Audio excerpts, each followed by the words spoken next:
Okay. So Vellore வெயிலை பற்றி சொல்லவே தேவையில்ல.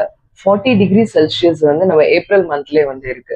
ஸோ இந்த சம்மரை வந்து எப்படி நம்ம டேக்கிள் பண்ணலாம், டீஹைட்ரேஷன்ல இருந்து எப்படி ப்ரிவென்ட் பண்ணலாம், இதை பற்றி தான் இந்த வீடியோவில் பார்க்க போகிறோம்.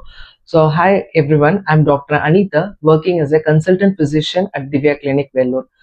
டீஹைட்ரேஷனோட அறிகுறிகள்லாம் என்னென்ன அப்படின்னு பார்த்தீங்கன்னா, மைல்டு டீஹைட்ரேஷன். அப்போ வந்து நம்ம சோர்வா இருக்கும், நாக்கு வறண்டு போகும், கண்ணெல்லாம் எரிச்சலா இருக்கலாம்.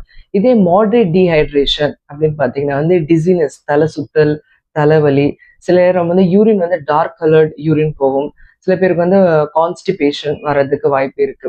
அண்ட் தென் சிவியர் டீஹைட்ரேஷன் அப்படின்னு பார்த்தீங்கன்னா வந்து ஸ்வெட்டிங்கே இருக்காது, abnormal sweating and then confusion, சில பேருக்கு வந்து வலிப்பு வரலாம், உயிரே போகிற அளவுக்கு வாய்ப்பு இருக்கும், ஹீட் ஸ்ட்ரோக் அப்படின்னு சொல்லுவாங்க. இது எப்படி நம்ம ப்ரிவென்ட் பண்ணலாம் அப்படின்னு பார்த்தீங்கன்னா, சராசரியா ஒரு மனித உடல்ல வந்து 70% வந்து வாட்டர் கண்டென்ட் தான் இருக்கு. ஸோ அதனால நம்ம டீஹைட்ரேஷன் ஆகுறதுனால நமக்கு ஈஸியா அதோட அறிகுறிகள் வந்து இருக்கும். ஒரு நாளைக்கு வந்து 2 to 3 லிட்டர்ஸ் நம்ம வந்து நீர் ஆகாரம் எடுத்துக்கிறது நல்லது. இதே சம்மர்ல வந்து 4 லிட்டர்ஸ் வரைக்கும் எடுக்கணும்.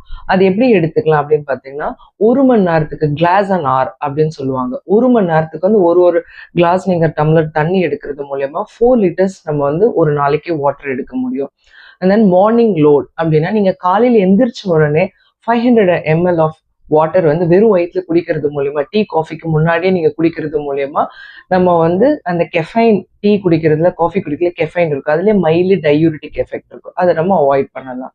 And then beyond plain water என்ன எடுக்கலாம்னா, டெண்டர் கோகோனட், நம்ம இயற்கையாகவே கிடைக்கிற வந்து இளநீர், அதுக்கப்புறம் நீர்மோர், one of the best drink in the summer, because அதுல வந்து ப்ரோபயோட்டிக்ஸ் அண்ட் சால்ட் எல்லாமே இருக்கு.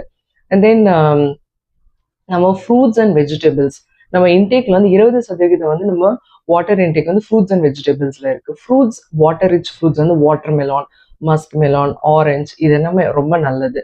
இதே வெஜிடபிள்ஸ்ல வந்து குக்கும்பர், சுரக்காய், தக்காளி, இதெல்லாம் எடுத்துக்கலாம். And then avoid salty and protein rich food, because நீங்க அந்த சால்ட்டி ப்ரோட்டீன் ரிச் ஃபுட் எடுக்கிறது மூலமா நீர் சத்து வந்து அதிகமாக தேவைப்படும். And then avoid smoking, alcohol and sugary drinks. இதெல்லாம் வந்து இன்டர்னலா. எக்ஸ்டர்னலா நம்ம எப்படி ப்ரிவென்ட் பண்ணலாம் அப்படின்னு பார்த்தீங்கன்னா வந்து, cotton clothes, loose fitting and then light coloured cotton clothes wear பண்றது ரொம்ப நல்லது. பிகாஸ் நம்ம ஸ்வெட்டிங்கை வந்து காட்டன் கிளாத்ஸ் ஈஸியாக அப்சர்வ் பண்ணிக்கும்.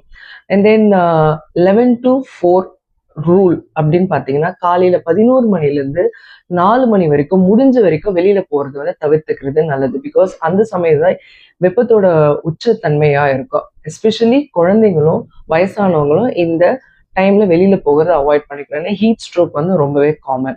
அண்ட் தென் பல்ஸ் பாயிண்ட் அப்படின்னா என்னன்னா, எக்ஸசிவ் ஹீட், எக்ஸசிவ் டீஹைட்ரேஷன் இருந்ததுன்னா பல்ஸ் பாயிண்ட் வந்து wrist, neck and then forehead, இந்த இடத்துல வாட்டர் நீங்க ஸ்பிளாஷ் பண்ணீங்கன்னா இமீடியட்டா நம்ம பாடி டெம்பரேச்சர் வந்து ரெடியூஸ் ஆகி கோர் டெம்பரேச்சர் மெயின்டைன் ஆகும். So stay hydrated and stay healthy. Thank you.